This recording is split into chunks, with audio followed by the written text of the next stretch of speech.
Bonjour à tous et bienvenue sur Totis Master dans cette vidéo dédiée au MSc Communication digitale et stratégie d'influence. Et pour ça, j'ai le plaisir de recevoir Gonzalo Carso qui est directeur des programmes au sein d'Excelia Digital School. Bonjour Gonzalo. Bonjour Thibaut.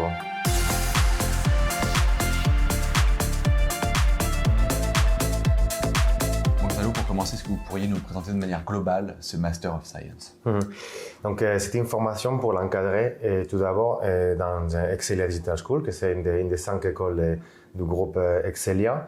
Et donc là, dans cette école, nous travaillons sur 2 filières, la communication digitale et la création digitale, et sur des formations de post-bac à bac plus 5. Nous avons d'abord un bachelor dans cette filière de la communication, un bachelor communication et stratégie digitale, et un master, Master of Science communication digitale et stratégie d'influence, qui vise à former des personnes qui veulent être des managers, des directeurs d'agences de communication, des directeurs des services de communication, départements, etc. Donc travailler dans la communication, dans ces domaines-là, plutôt dans le management des gros projets, gros budgets, des équipes et la communication 360. Très clair. Merci Gonzalo pour cette première réponse. Alors, quel profil finalement pour intégrer, alors si on n'a pas fait le bachelor dans votre école, quel profil pour intégrer ce Master of Science? Donc, il s'agit d'un master spécialisé dans la communication et communication digitale notamment, mais à la fois, il est accessible à des personnes qui viennent de formations qu'on appelle généralistes.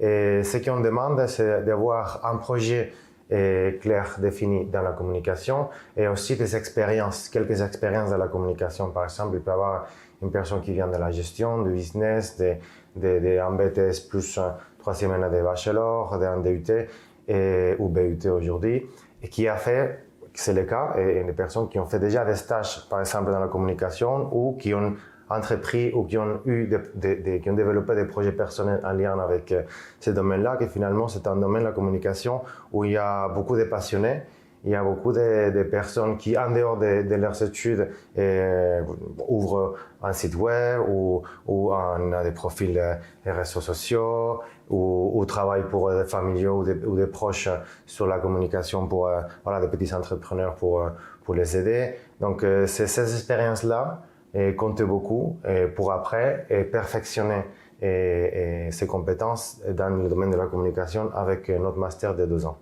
Très clair. Peut-être un mot maintenant sur ce qu'il faut faire pour candidater, comment ça se passe et là aussi, est-ce qu'il y a un entretien de motivation, etc. Donc notre processus d'admission, c'est sur dossier. Donc dossier sur notre site excelia-group.com et là sur la page, la section de notre Master of Science. Et il y a une partie, un bouton admission, donc on clique et on peut déposer des fichiers, donc un CV, une lettre de motivation, c'est le minimum.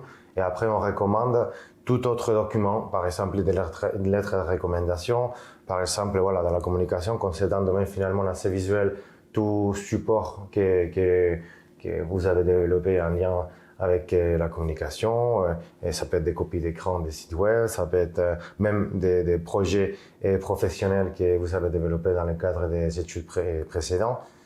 Voilà, tout document peut contribuer à enrichir les dossiers. Merci encore une fois Gonzalo pour toutes ces réponses. J'aimerais maintenant qu'on passe, donc si on intègre la formation, comment vont se dérouler ces 2 années, qu'est-ce qu'on va apprendre concrètement? Donc effectivement, la formation c'est sur 2 ans. Une première année pour travailler sur des fondamentaux de la communication approfondis et une 2e année pour travailler ce qu'on appelle les mémoires. Donc il y a une partie recherche académique culture qui est très importante dans la communication et après un projet professionnel tout au long de l'année. Et la première année, on travaillera par exemple les réseaux sociaux, on travaillera aussi une partie de marketing, stratégie omnicanal, création de contenu, on travaille aussi la gestion d'équipe, donc tout cela en mode projet, avec des projets clairs, avec des formateurs qui font leur module de cours pendant 2-3 jours et qui ont toujours des expériences professionnelles parce qu'il s'agit des professionnels eux-mêmes qui apportent des cas concrets, des problématiques, des éléments ponctuels du domaine professionnel de la communication qui sont très importants pour former des professionnels à haut niveau de ces domaines-là. Il y a un projet aussi professionnel en première année, il y a aussi un rapport d'alternance Et en deuxième année, il y a ces deux gros projets, qu'on peut dire, il y a les mémoires, où on demande une partie recherche, une partie plutôt recherche de l'information, analyse de l'information en étant accompagné, et aussi une partie un projet professionnel en lien soit avec l'entreprise où l'étudiant fait son alternance, ou soit une entreprise de leur choix. Et tout cela est alimenté ou enrichi par certains modules qui se déroulent, qui sont programmés tout au long de l'année. Des modules comme par exemple la création d'une agence de communication, gestion d'un budget de communication, et nous avons aussi des modules de lobbying, des modules d'influence, et tout cela pour dire aussi que, comme son nom l'indique, dans la formation, il y a un axe important influence. Et ici, on parle d'influence à niveau réseaux sociaux, à niveau digital, mais aussi à niveau des médias, à niveau politique, à niveau des entreprises ou même financier. Donc là, l'influence, on dit 360. D'accord. Merci Gonzalo. Alors peut-être un mot maintenant plus sur comment s'organise une semaine. C'est quoi? C'est des amphis, des TD? C'est chargé au niveau des cours? Comment ça se passe? Donc la formation aujourd'hui est proposée en alternance, 24 mois. Et on peut accéder en première année ou en 12e année de master en alternance, 12 mois. Et le rythme, c'est une semaine par mois de cours, donc une semaine de cours, 3 semaines en entreprise. Et la semaine de cours, une semaine, comme toute formation en alternance, assez dense finalement des cours, mais en même temps avec une partie pratique, une partie de travail en groupe, une partie aussi de création, même assez importante. Donc on va dire qu'il y a on commence le lundi, il y a pendant 3 jours, les étudiants ont les mêmes intervenants. Il y a l'intervenant fait une partie théorique lundi matin, il lance un projet pratique, les étudiants travaillent en groupe lundi après-midi. Après, mardi aussi, on continue à retravailler les projets. Tout cela, et c'est aussi un de nos points forts, c'est que l'intervenant est toujours présent.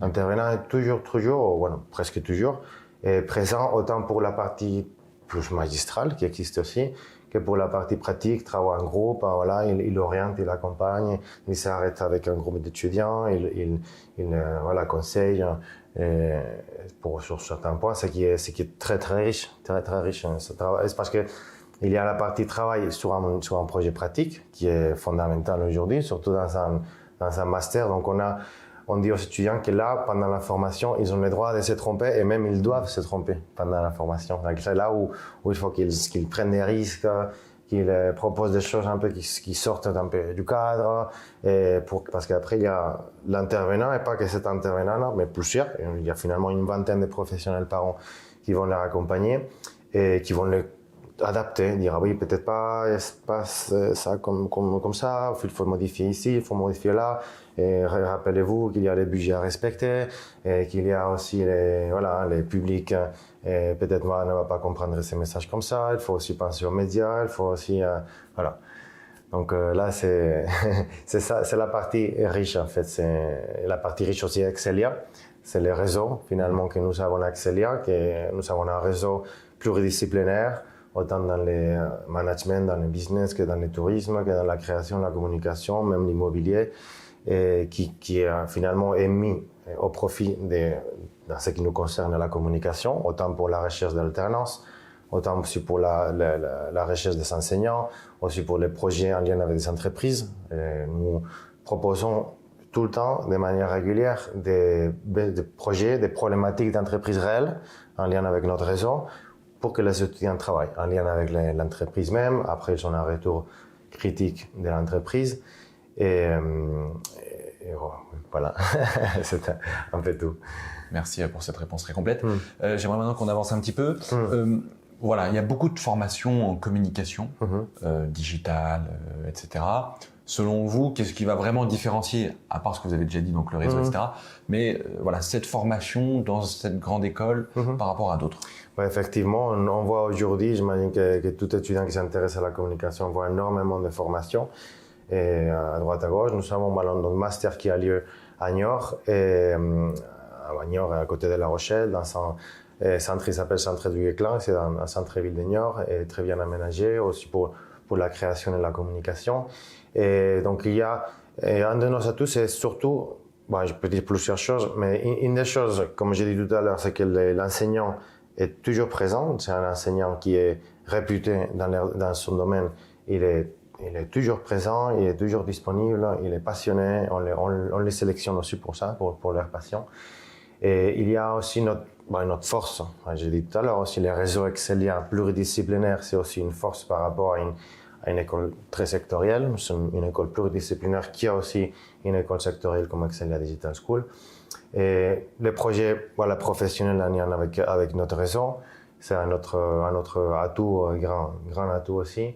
Notre proximité aux étudiants dans les enquêtes que nous faisons tous les ans, c'est une chose qui ressort le plus. C'est la proximité des enseignants, la proximité des équipes, les étudiants entre eux aussi, tout ce qu'on leur propose en dehors de leurs études, nos valeurs, les valeurs d'Excelia, qui sont proches autant de la responsabilité environnementale, la responsabilité sociale, la responsabilité finalement globale. Il y a aussi le parti partage à Excelia. Donc il y a ce côté familial d'Excelia qui est toujours présent. Et cette proximité, c'est quand on rencontre des diplômés de notre école, qui ont fait Excelia il y a 10, 20, 30 ans, on voit cet ADN, de proximité, comme nos valeurs finalement, c'est le partage, l'audace, la responsabilité, l'humanisme, ce côté humain qui ressort toujours et qui est présent même quand la personne a fini son diplôme, 5 ans plus tard, 10 ans plus tard, 15 ans plus tard, le réseau est présent, il revient à l'école en tant qu'intervenant, entreprise, il revient toujours à l'école, donc on doit faire quelque chose de bien, j'imagine. Merci. Alors maintenant, pour terminer un peu cette conférence, puisqu'on arrive déjà au terme de la conférence, un mot un peu sur les débouchés et sur cette transition qui est importante, c'est de l'alternance vers l'emploi. Ouais, donc les débouchés, bien sûr. Et les postes plus classiques, après ces masters, sont responsables des communications, c'est le poste plus généraliste, 360.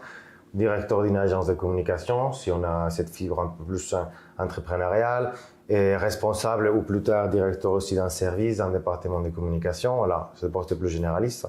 Après, on peut travailler plus dans la rédaction, concepteur-rédacteur, on peut travailler plus dans les réseaux sociaux, et se focaliser dans la consultant réseaux sociaux ou social media manager, ou on peut travailler aussi dans les médias. Aujourd'hui, il y a beaucoup de postes, comme ici par exemple, beaucoup de postes dans les médias. Et c'est ça, faire les liens entre une entreprise, les différents médias. Donc c'est un poste qui demande beaucoup de compétences en analytique, en communication, un réseau aussi important et un sens du réseau que nous aussi on apporte. Et après, des postes en lien avec l'influence. Et l'influence, comme j'ai dit tout à l'heure, dans les réseaux sociaux, dans l'influence politique et le lobbying. Donc aujourd'hui, de plus en plus important, ce type de postes. Et des postes aussi en lien avec l'organisation de l'information. On travaille beaucoup, ça je ne l'ai pas dit, mais on travaille beaucoup sur ce côté organisation de l'information en communiquant. Et doit avoir une capacité d'organiser l'information pour après construire un message, pour que ce message soit compréhensible, pour que l'image d'une marque, on puisse la comprendre et on puisse la comprendre selon, chercher le bon canal, chercher selon le public défini. Donc ce poste en lien avec l'influence, avec les lobbying, qui peut-être toucher aussi le journalisme, qui touche aussi la publicité, qui touche aussi le monde de l'entreprise, parce qu'un expert en communication, finalement, a une connaissance globale d'un projet, de la stratégie d'un projet. Et aussi, pour finir, il y a des personnes qui terminent un master en communication, qui se disent, OK, moi j'ai ces compétences-là, j'ai voulu ces compétences-là, mais après, moi, je vais aller vers un poste de manager. Manager, dans le sens général, oui. Merci beaucoup, Gonzalo. On arrive au terme de cette conférence. Merci d'avoir été avec nous. Merci beaucoup à vous, à Thibaut et à toute l'équipe. Bon courage à toutes celles et ceux qui sont intéressés par ce Master of Science. On vous dit rendez-vous sur le site internet d'Excelia et du MSI. Vous retrouverez toutes les informations. En tout cas, on vous dit à très vite sur Totis Master. Au revoir.